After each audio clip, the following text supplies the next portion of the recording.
انہوں نے دیکھا کہ ایک ڈھانچہ ایک مردہ گھوڑے کو جس کی گردن کٹی ہوئی تھی گھسیٹتے ہوئے اپنے ساتھ لیے جا رہا تھا۔ اس کے پیچھے 5 اور انسانی ڈھانچے تھے جنہوں نے بھی اپنے ہاتھوں میں بکری اور گائے وغیرہ کو مردہ حالت میں پکڑا ہوا تھا۔ ایک دوست تو بنا کچھ سوچے سمجھے ان کے پیچھے بھاگا، دوسرا دوست اسے پکڑنے کے لیے ان کے پیچھے بھاگا۔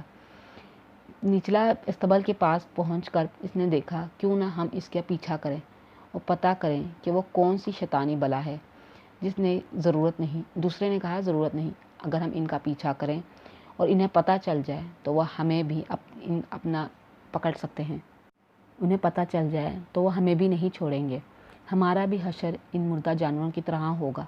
لیکن پہلا دوست نہ مانا، اس نے کہا کہ نہیں، وہ ڈھانچے تو کافی دور جا چکے ہیں، ہم ان کے پیچھے چھوڑے گئے نشانوں کے پیچھے چلتے ہیں، شاید کوئی سراغ مل جائے۔ لیکن دوسرا دوست نہ مانا تو پہلے نے کہا نہیں تو نہ صحیح، تو اندر جا کر بیٹھ، میں خود جا کر دیکھتا ہوں۔ یہ بول کر وہ ابھی چند قدم ہی بڑھا تھا کہ دوسرے دوست نے آواز دے کر اس کے پیچھے سے بھاگا اور کہا کہ رک، دونوں ساتھ چلتے ہیں۔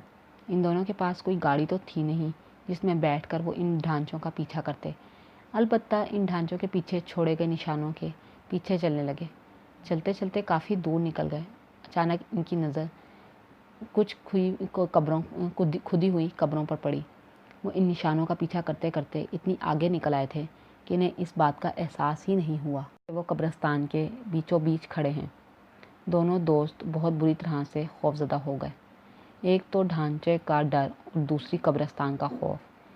ایک نے کہا اب ہمیں واپس جانا چاہیے، ہم بہت آگے آ گئے ہیں، اگر ہم دونوں یہاں مر بھی گئے تو کسی کو ہماری لاش بھی نہیں ملے گی۔ ابھی اتنا کہنا ہی تھا کہ اچانک انہیں کہیں سے شور سنائی دیا۔ جب یہ دونوں اس شور کی طرف بڑھے تو کیا دیکھتے ہیں کہ کچھ ڈھانچے ہاتھ میں بجھی ہوئی مشالیں لیے کچھ بڑبڑاتے ہوئے ایک پتھر کے گرد گھوم رہے ہیں، اور دوسری طرف کچھ ڈھانچے مردہ جانوروں کو بیٹھے کھانے کی کوشش کر رہے ہیں اور ان سے کھایا نہیں جا رہا۔ منہ میں تو ڈالتے لیکن وہ ٹھوڈی کے نیچے سے نیچے گر جاتا۔ یہ دیکھ کر دونوں دوست بہت بری طرح سے خوفزدہ ہوئے، ایک کی تو ڈر کے مارے منہ سے چیخ ہی نکل گئی۔ چیخ نکلنے کی دیر تھی کہ ان ڈھانچوں میں افراتفری سی مچ گئی، حیرت بھری نظروں سے ادھر ادھر دیکھنے لگے کہ اچانک ان کی نظر ایک بڑے پتھر کے پیچھے کھڑے ان دونوں دوستوں پر پڑ گئی۔ ڈھانچے ان دونوں کی طرف بڑے لپکے اور ان دونوں کو تو ایسے جیسے سانپ ہی سونگھ گیا ہو، اپنی جگہ سے ہل ہی نہیں رہے تھے کہ اچانک ڈھانچے ان کے قریب پہنچ گئے اور انہیں پکڑ کر گھسیٹتے ہوئے ایک طرف لے گئے۔ ان دونوں نے چیخنا چلانا شروع کر دیا، لیکن وہ ڈھانچے ٹس سے مس نہ ہوئے۔ ان دونوں کو پکڑ کر ایک بڑے پتھر کے ساتھ باندھ دیا۔ وہ خود ہاتھ میں جلی ہوئی مشالیں لے کر ان کے اطراف گھومنے لگے۔ وہ دونوں دوست چلاتے رہے حتیٰ کہ بے ہوش ہو گئے۔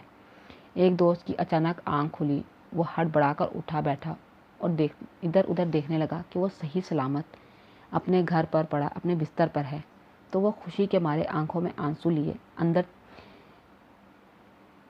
سامنے سے اس کی بیوی آنکھوں میں خوشی کے آنسو لیے اندر چلی آئی اور اس طرح اپنے شوہر کو ہوش میں دیکھ کر بہت خوش ہوئی۔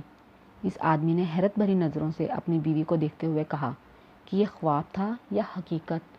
تو اس کی بیوی نے کہا میں نہیں جانتی کہ آپ کیا کہہ رہے ہیں، سوائے اس بات کے کہ آپ کو 1 ہفتے بعد ہوش آیا ہے۔ تو اس آدمی نے پوچھا میرا دوست کہاں ہے جو میرے ساتھ گیا تھا؟ تو اس کی بیوی نے بتایا مجھے نہیں معلوم، آپ کو تو کچھ لوگ یہاں چھوڑ گئے تھے، شاید آپ کی جیب میں گھر کا پتہ تھا، اس لیے انہیں گھر ڈھونڈنے میں مشکل نہیں ہوئی۔ انہوں نے بتایا کہ آپ انہیں کسی سنسان جگہ پر بے ہوش پڑے ملے۔ یہ کہہ کر تو اس کی بیوی کمرے سے اٹھ کر چلی گئی، لیکن میں یہ سوچتا رہا کہ میرے بے ہوش ہو جانے کے بعد ایسا کیا ہوا اور میں کس طرح سے بچ گیا، لیکن میرے دوست کا کچھ پتہ نہیں چلا۔ میں اس کے گھر گیا اور بہت ڈھونڈا، یہاں تک کہ اس کی بیوی بھی اسے ڈھونڈتی رہی، لیکن اس کو کچھ نہ پتہ چلا۔ میں تو صحیح سلامت گھر پہنچ گیا، لیکن اب آج تک میرے دوست کا کوئی کچھ پتہ نہ چلا۔ میں کس طرح بچا، ڈھانچوں نے کس طرح مجھے چھوڑا، یا میں کس طرح وہاں سے بچ کر نکلا، میرا دوست کہاں ہے، ان سب سوالوں کے جواب میں اب تک ڈھونڈ رہا ہوں۔ دوستو، اگر آپ کو میری کہانی پسند آئی ہو تو تو پلیز لائک کیجیے گا اور کمنٹس میں ضرور بتائیے گا. اور اگر آپ نے ابھی تک میرا چینل سبسکرائب نہیں کیا تو please subscribe my channel and press the bell icon تاکہ میری ہر آنے والی اسٹوری کی نوٹیفیکیشن آپ تک پہنچ جائے. اللہ نگہبان.